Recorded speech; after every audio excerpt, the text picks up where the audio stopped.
Maybe Christmassy thought doesn't come from a store, so Hey, don't watch me watch The Grinch. Give me a call. maybe thank you. Let's talk about your real estate needs.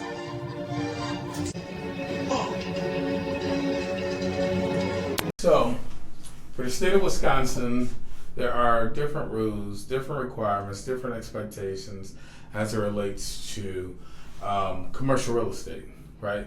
And what I would say is always do your personal due diligence and understand what your finances are. A lot of people don't understand what their finances are and they dream big. Totally fine, right? But the thing is, if you don't set yourself up for success, then you set yourself up for failure. So you always want to think about different things, right? Different things that would affect the buying and selling process of a commercial property. And a lot of times we don't understand the benefit of thinking about those different things.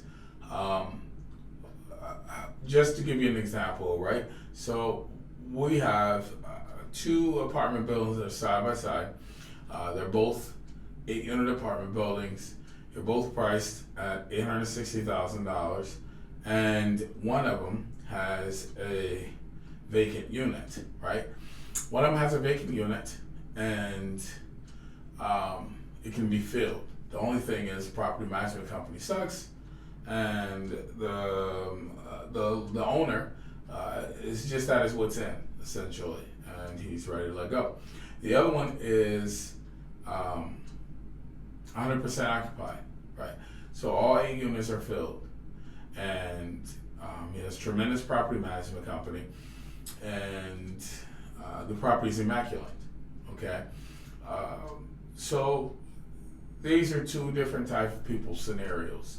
So are you a problem solver, or are you the type of person that rather pay for it and get what he's paying for?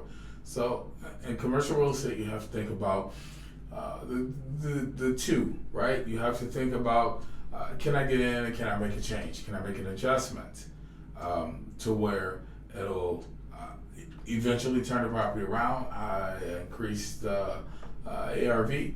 I look at the different expenditures, I make adjustments. I look at the CapEx budget. I go in and I do a rehab on these 8 apartments, and I can actually get this property for about $60,000 less, $60,000 to $70,000 less, versus the apartment building that's completely occupied. It's got superb rent. The rent is already up to market. It's had multiple upgrades throughout the year. Which one, right, would you prefer to have? In my own honest opinion, if you are looking at an investment property, I would go with the one that has the lack of the single tenant, simply because you can increase rents, you can do minor repairs, and increase that property value. And if you do it quick enough, you can actually make a nice amount of money in a short amount of time, right? And that's the way I look at it. You could go with the property that already has the superb property management. It's got all the upgrades that anybody could want, but there is no room for negotiation there, right? The property is priced to sell, versus the other one where the property is priced but not necessarily to sell. So yeah, just something to kind of consider and think about. And even in any other deals, right? So this is just multifamily because this is what my focus is. But in other deals too, you can also think about the same thing. You know, would you rather go with the property that is completely rehabbed? It's got immaculate floors. They added a bathroom. All the rooms have been completely refinished. It's got a beautiful island in the kitchen, and it's priced at, I don't know, let's say $465,000. And then you got another house down the road that's priced at $400,000 that don't have all the upgrades. It's got the same amount of bedrooms, same amount of bathrooms, and honestly, you can put money into it and make out like a fat rat. The type of person I am, I would go with that one, so long as it's structurally sound, and increase my property value, paying less. You might come out better that way than you would if you was to buy a property that's already ready to go, because we all know how properties are when we move into them.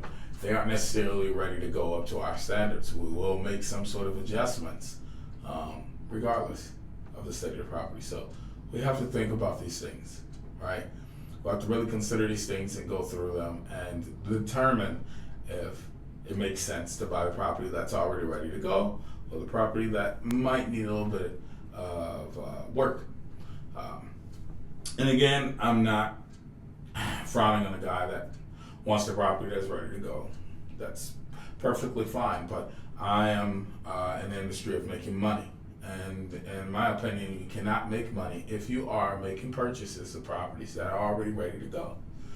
It will take longer, okay? Now, the upside about that is property value continues to go up. It does not come down. You can't point at a property that has been in tip-top shape or has been receiving upgrades regularly, and the property value has gone down. That's not a reality. Here we are paying $300,000-$400,000 for a house that we usually would have paid, I don't know, 7, 8, 9, 10 years ago, $150,000, $125,000. That's the reality of it. Okay, so we have to think about that. So yeah, again, it's always money to be made, but it's about how quickly you want to make money. And the way that I think, I would rather buy the property that needs the upgrades, needs a little bit of work, and I'll be able to make money right off the bat. So if I'm dissatisfied with the property, going into it, then I can immediately turn around and exit and make a nice amount of money and possibly invest it into my next investment property. That's how I look at it.